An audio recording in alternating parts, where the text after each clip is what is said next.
은혜 아침에 오신 성도 여러분 평안하십니까?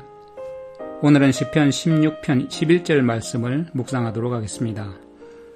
주께서 생명의 길로 내게 보이시리니 주의 앞에는 기쁨이 충만하고 주의 우편에는 영원한 즐거움이 있나이다. 우리 앞에는 영원한 세상의 영광이 펼쳐져 있죠. 무엇보다도 하늘은 우리가 소유할 가치가 충분히 있는 곳이라고 성경에서는 수없이 말해주고 있습니다.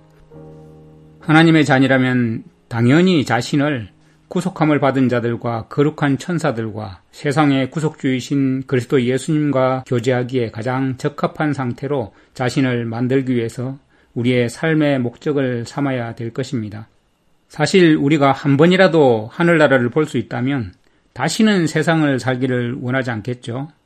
세상에도 말로 표현하기 어려운 너무나도 아름다운 풍경들이 있고 또 우리는 대자연에 있는 이 모든 아름답고 사랑스러운 그런 풍경들을 좋아하지 않는 사람은 한 명도 아마 없을 것입니다. 우리는 그 피조 세계 속에서 하나님을 상상하고 창조주 하나님의 놀라운 존재의 그런 영광을 느낄 수 있습니다. 그러나 만일 하나님을 사랑하고 그분의 계명을 지키면 사실 하늘나라에는 우리를 위해서 훨씬 더 뛰어나고 영원한 영광의 그 중한 것이 다 준비되어 있다는 것입니다. 이 사실도 우리는 말씀을 통해서 잘 알고 있죠. 베드로후서 3장 10절부터 13절 말씀을 읽어보도록 하겠습니다. 그러나 주의 날이 도둑같이 오리니 그날에는 하늘이 큰 소리로 떠나가고 물질이 뜨거운 불에 풀어지고 땅과 그 중에 있는 모든 일이 드러나리로다. 이 모든 것이 이렇게 풀어지리니 너희가 어떠한 사람이 되어야 마땅하냐. 거룩한 행실과 경건함으로 하나님의 날이 임하기를 바라보고 간절히 사모하라. 그 날에 하늘이 불에 타서 풀어지고 물질이 뜨거운 불에 녹아지려니와 우리는 그의 약속대로 의가 있는 곳인 새 하늘과 새 땅을 바라보도다. 타락한 인류 때문에 아름다운 창조의 빛이 퇴색해버린 이 세상이 머지않아 불로 정결케 될 것인데 그때는 지금보다 더 훨씬 더 아름답게 재창조될 것입니다. 풀은 생생한 초록색을 띄어서 결코 시들지 않을 것이고 거기에는 장미와 백합과 각종 꽃들이 있을 것인데 그 꽃들은 시들어버리거나 아름다운 향기를 잃지 않고 돌연변이가 되어서 가시가 있는 것이 다 없어지겠죠. 이 세상에는 정말 두려워하고 무서워하던 사자와 같은 맹수들이 그때에는 어린 양과 함께 누울 것이고 새 땅의 모든 것들은 조화롭고 평화롭게 아름다움을 되찾을 것입니다. 새 땅의 나무들은 하늘을 향해 쭉 뻗고 곱고 높으며 보기에 흉한 것이 없을 것입니다. 모든 성도들은 머리에 영광의 면류관을 쓰고 손에는 금으로 된 하프를 들고 있을 것이고요.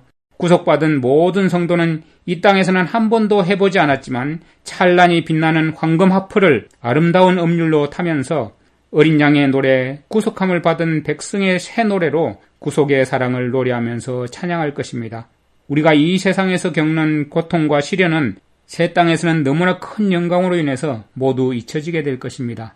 이 땅의 우리 고향의 아름다운 모든 것들을 관찰하고 바라보면서 우리의 하늘 본향을 묵상하는 것은 너무나 유익한 일입니다. 어떤 예술가도 표현할 수 없고 어떤 작가의 글과 말로도 묘사할 수 없는 그 아름다운 세계의 그 수정 같은 맑은 강, 청초한 푸른 들판, 흔들리며 춤을 추는 나무들, 그리고 영원히 목마르지 않는 생명수샘, 찬란히 빛나는 도성, 그곳에서 빛나는 흰옷을 입고 기쁜 미소를 하고 찬양하는 사람들의 그런 모습을 연상하면서 깊이 묵상하고 한번 생각해 보시기 바랍니다. 우리는 태락하고 우중충한 이 세상과 세상에 속한 것들을 생각하고 묵상할 것이 아니라 구원받을 자의 본향을 상상하고 생각해 봐야 하는데 사실 그것이 우리가 아무리 상상력이 뛰어나다고 해도 상상한 것보다 훨씬 영광스러운 것이라는 사실을 절대로 잊지 마시기 바랍니다. 인간이 사용하는 불완전한 언어로는 의인들이 받게 될 그 보상을 표현해내기에는 적합하지가 않죠.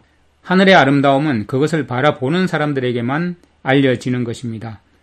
비록 완전하지는 않지만 성경이 그 아름다운 새 땅에 있는 그 도시를 뭐라고 하는지 간략하게 한번 살펴보도록 할까요? 그곳은 아름다운 곳인데 그곳에서 영화롭게 된 새 땅의 수도인 새 예루살렘 그 도성은 이사야서 62장 3절에 이렇게 표현을 해요.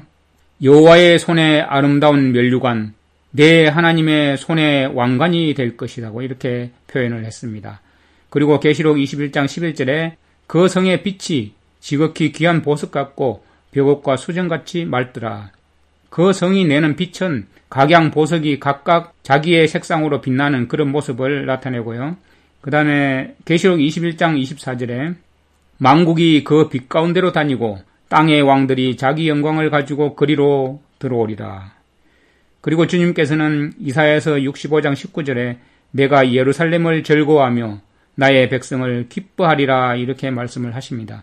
그리고 계시록 21장 3절에 하나님의 장막이 사람들과 함께 있음에 하나님이 그들과 함께 계시리니 그들은 하나님의 백성이 되고 하나님은 친히 그들과 함께 계셔서 저희의 하나님이 될 것이라고 이렇게 말씀해 주셨습니다.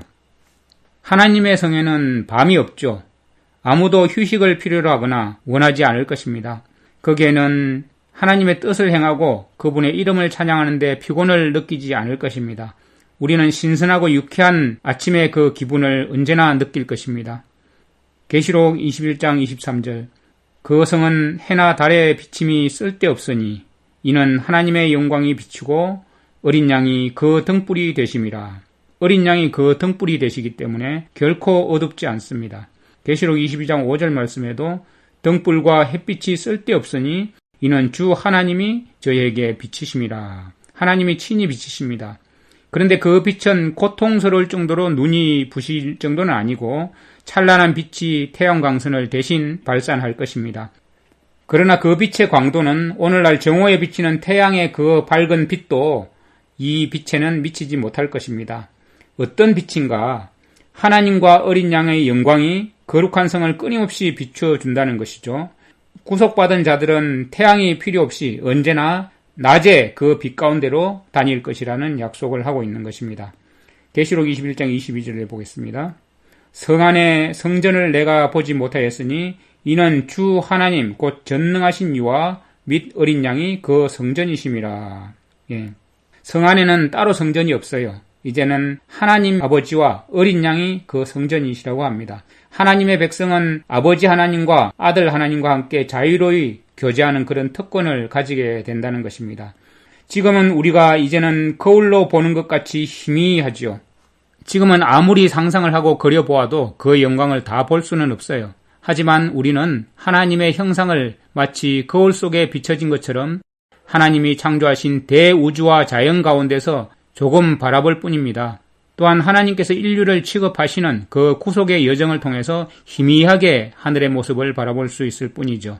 그러나 그때는 가로막혔던 희미한 시장이 없이 하나님을 직접 눈으로 대면하여 보게 될 것입니다. 우리는 하나님 앞에 서서 그분의 얼굴의 그 영광을 떨리는 경외심을 가지고 직접 바라보게 될 것입니다. 얼마나 기다리고 기다리던 순간일까요? 이 이산가족 상봉은 얼마나 기쁘고 즐거운 상상할 수 없는 그런 장면이 될까요? 이사야서 65장 18절 말씀을 읽어보도록 하겠습니다. 너희는 나의 창조하신 것을 인하여 영원히 기뻐하며 즐거워할지니라. 보라, 내가 예루살렘으로 즐거움을 창조하며 그 백성으로 기쁨을 삼고. 그곳에서 우리는 주님께서 나를 아신 것처럼 완전하게 선명하게 알게 될 것입니다. 하나님께서 인간의 마음에 심어놓으신 사랑과 동정심과 인자함의 그 속성들이 다시 회복될 것이고 그 아름다운 곳에서 가장 참되고 가장 아름답게 그러한 속성들이 작용하게 될 것입니다. 그곳의 생활은 거룩한 존재들과의 순수하고 깨끗한 교제, 거룩한 천사들과 그리고 각 시대에 충성된 신실한 하나님의 사람들과 친근한 사귐, 하늘과 땅에 있는 각 족속을 하나로 결속되게 하는 그런 거룩한 교제, 이 모든 일들은 다 새롭게 변화되어서 부활한 그 새 땅에서 맛보게 될 그런 경험인 것입니다. 시편 16편 11절에 그곳이 주께서 생명의 길로 내게 보이시리니 주의 앞에는 기쁨이 충만하고 주의 우편에는 영원한 즐거움이 있나이다 하고 이렇게 고백하는 그런 최종 바램이 완전히 회복되는 그러한 곳의 그런 모습이라는 것입니다. 에베소서 3장 20절 말씀에 우리 가운데서 역사하시는 능력대로 우리가 구하거나 생각하는 모든 것에 다 넘치도록 능히 하실 분이 바로 하나님이라고 말씀해주고 있습니다. 하나님께서 그분의 자녀들을 만족시키고도 남을 정도로 넘치게 하실 분, 바로 그분이 하나님이라는 겁니다. 하나님의 손은 그분의 자녀들에게 영원한 기쁨을 주실 준비가 되어 있으세요. 그리고 이 기쁨의 창고는 결코 고갈되지 않는 그런 창고죠. 이 창고는 무한하시고 영원하신 분이 존재하는 한 영원히 공존하게 될 것입니다. 고린도전서 2장 9절부터 10절 말씀을 보겠습니다. 기록된 바 하나님이 자기를 사랑하는 자들을 위하여 예비하신 모든 것은 눈으로 보지 못하고 귀로 듣지 못하고 사람의 마음으로 생각하지도 못하였다 함과 같으니라. 오직 하나님이 성령으로 이것을 우리에게 보이셨으니 성령은 모든 것 곧 하나님의 깊은 것들까지도 통달하시느니라. 오직 하나님께만 의지하고 하나님의 개입과 구원을 간절히 기다리는 하나님을 사랑하는 자에게 주어진 이 약속들을 볼 수 있는 눈을 우리는 달라고 기도해야 하겠고요. 그 생명의 길을 보여주실 것을 믿음으로 바라본다면 주님 앞에는 기쁨이 충만하고 주님의 우편에는 흔들림이 없는 영원한 즐거움이 있을 것이라는 사실입니다. 그러므로 오늘도 영적인 일은 영적으로 분별할 수 있도록 성령을 통해서 하나님의 사랑하는 자들에게 나타내시는 그분을 의지하고 믿음으로 구하는 성도 여러분이 되시기를 간절히 바랍니다. 주님께서 내게 생명의 길을 보여주셨으니 주님 앞에서는 나의 기쁨이 항상 넘치고 주님의 오른편에 있으면 언제까지나 기쁨을 맛볼 것입니다. 이 즐거움은 이 어두운 세상에서 잠깐 맛보는 그런 즐거움에 비할 바는 아닙니다. 그곳은 주님 앞에 있는 곳이기 때문에 주님의 우편에 있기 때문에 맛보는 즐거움입니다. 주님은 나의 주님이시니 주님을 떠나서는 어디에도 나의 행복이 없습니다. 나는 늘 내 앞에 여호와 하나님을 모셔두었습니다. 주님께서 늘 내 오른편에 계시므로 내가 결코 흔들리지 않을 것입니다. 그러므로 내 마음이 기쁘고 내 목소리를 높여 주님을 노래합니다. 그러므로 이제는 내 몸이 편안히 안식을 할 수 있습니다. 주님께서 확정해 주시고 약속해 주신 부활을 미리 내다볼 수 있도록 이 시간 머리 숙인 모든 성도들에게 믿음의 눈을 밝혀 주시옵소서. 또한 부활 시에 얻을 수 있는 생명의 길, 주님과 함께함으로 행복한 그곳, 새 예루살렘 아름다운 본향, 주님이 친히 성전이 되신 그곳, 주님 앞에 있는 그 기쁨과 영원한 즐거움에 대해서 더 자세히 알도록 우리의 마음을 넓혀주시고 언제나 그것을 제공해 주시는 주님과 그 기쁨을 이야기하고 노래하고 증거하는 자들로 삼아 주시옵소서. 우리의 구주이시고 부활의 주님이신 예수 그리스도 이름으로 기도드립니다. 아멘.